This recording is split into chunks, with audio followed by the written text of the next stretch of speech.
Drawing conventions. I already said something about the signs, so we just leave them in, but at this point, if there's no correlation between sources, they are meaningless.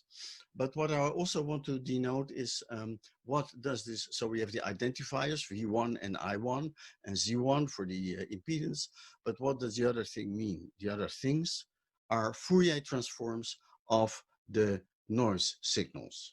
That is what it means. So the Fourier transform of a noise voltage across V1, the complex impedance, and the Fourier transform of the noise current through the noise current of I1.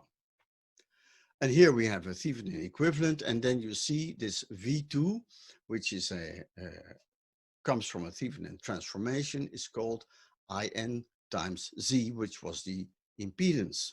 So here we have in the Fourier, in the frequency domain, you can do this, but later if we are going to add, you have to be aware that noise can be correlated or uncorrelated.